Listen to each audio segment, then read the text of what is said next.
اپنی آخرت کی تیاری بھی اسی طرح کرو جیسے دنیا کے امتحان کی تیاری کرتے ہو۔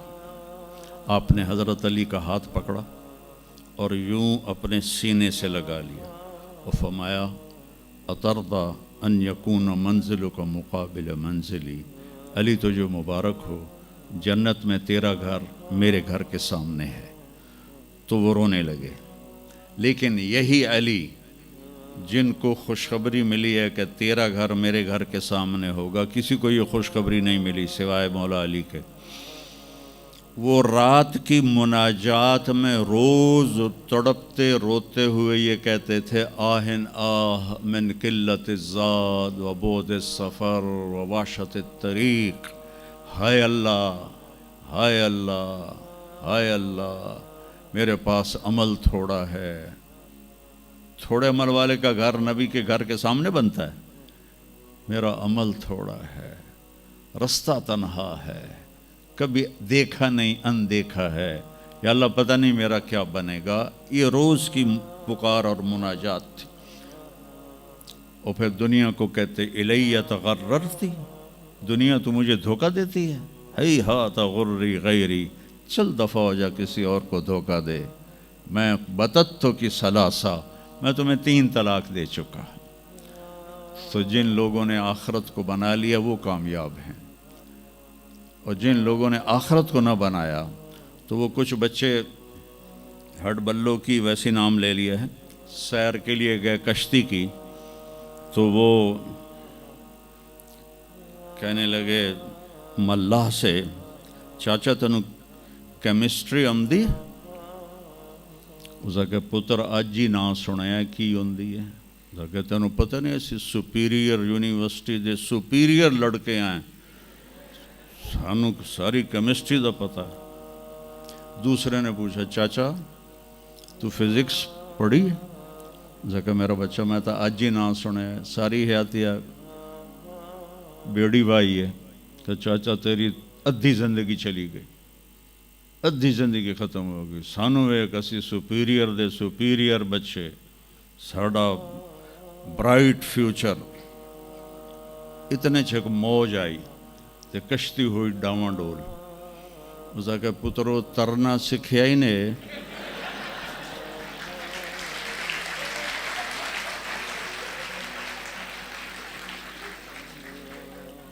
وہ آکھن لگے کوئی نہیں سکھیا، سوئمنگ پول کوئی نہیں سپیریئر ہے۔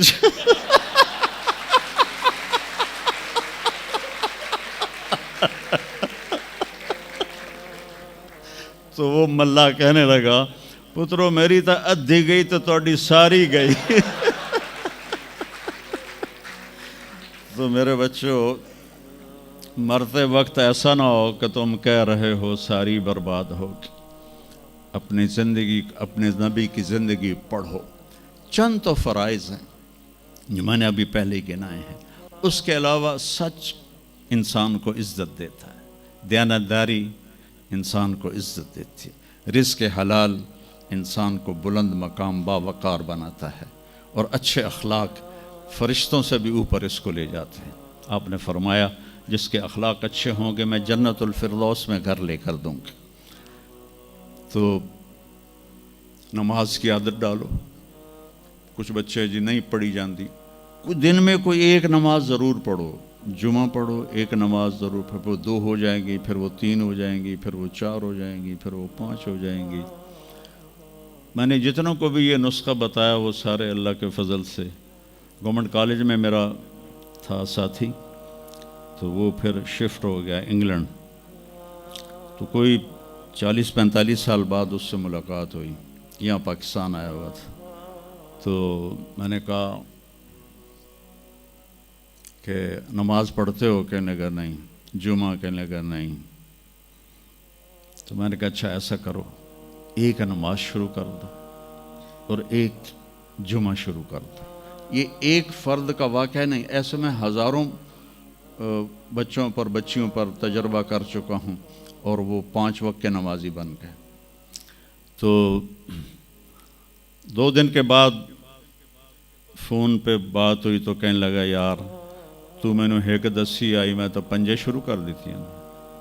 وہ ڈرنکنگ بھی کرتا تھا, کالج کے زمانے میں بھی کرتا تھا. کہنے لگا لو جب میں نے نماز شروع کی تو میں نے کہا میری توبہ, میں شراب کو بھی ہاتھ نہیں لگاؤں گا. نماز ایسی چیز اپنی زندگی, اگر کسی کے لیے رخصت ہوتی تو حضرت امام حسین علیہ السلام کے لیے رخصت ہوتی میدان کربلا میں. لیکن کیا جنت کے سردار, جنت کے نوجوانوں کے سردار, اور جنگ سے پہلے اونگ آ گئی اور آنکھ کھلی تو مسکرانے لگے. تو بہن زینب علیہ السلام نے پوچھا یہ کوئی ہسن دا ٹائم ہے, اتنی تو مصیبت آئی کھڑی.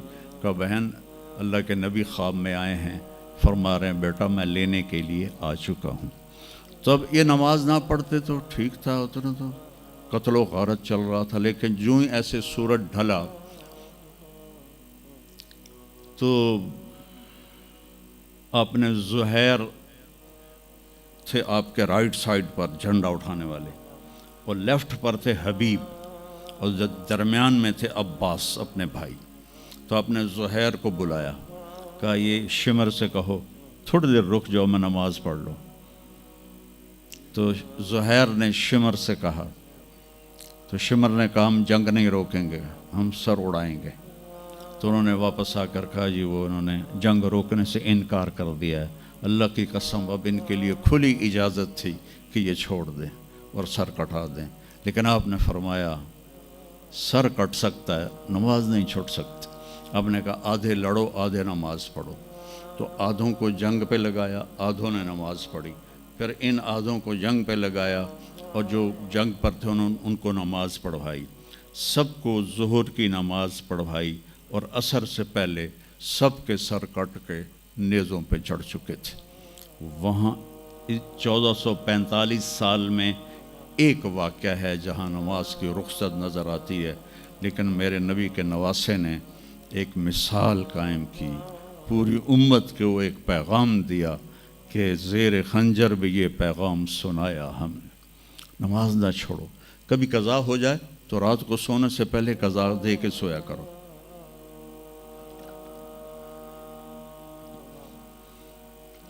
آپس میں کوئی لڑے ہوئے ہو تو کم از کم آج اتنی میری مان کے اٹھنا کہ صلح کر لینا.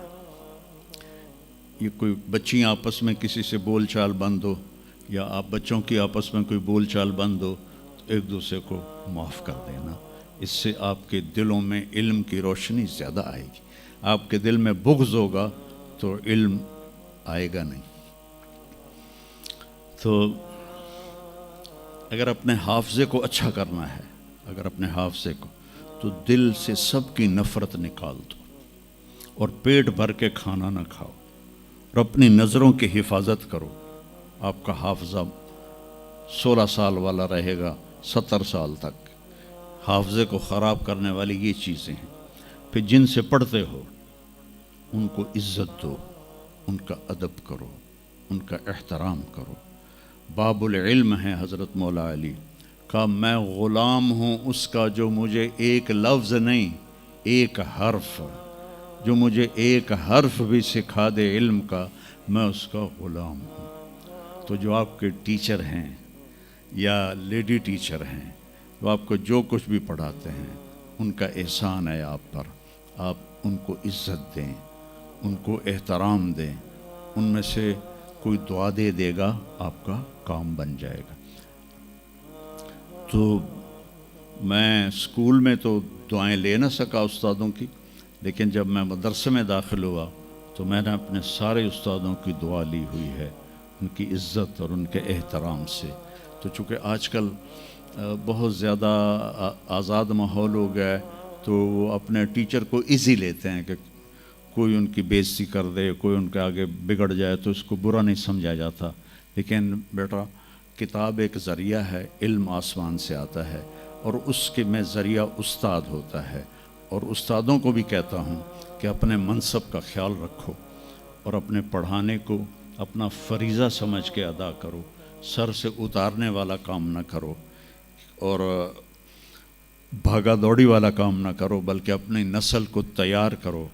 جس دن ہم اپنا علم یہیں سے حاصل کریں گے, اور باہر یورپ جانے کی بجائے اپنے ملک میں ہمیں اپنا علم ملے گا تو پھر ہماری عزت کا دور شروع ہو جائے گا۔ جب تک ہم علم میں غیروں کے محتاج ہیں تو ہم انہی کے محتاج رہیں گے۔ تو یہ چند ایک باتیں آپ کی خدمت میں ہیں، اور جب آپ کو چھٹیاں ہوں تو تبلیغ میں کچھ وقت ضرور لگائیں، اس سے آپ کو فائدہ ہوگا۔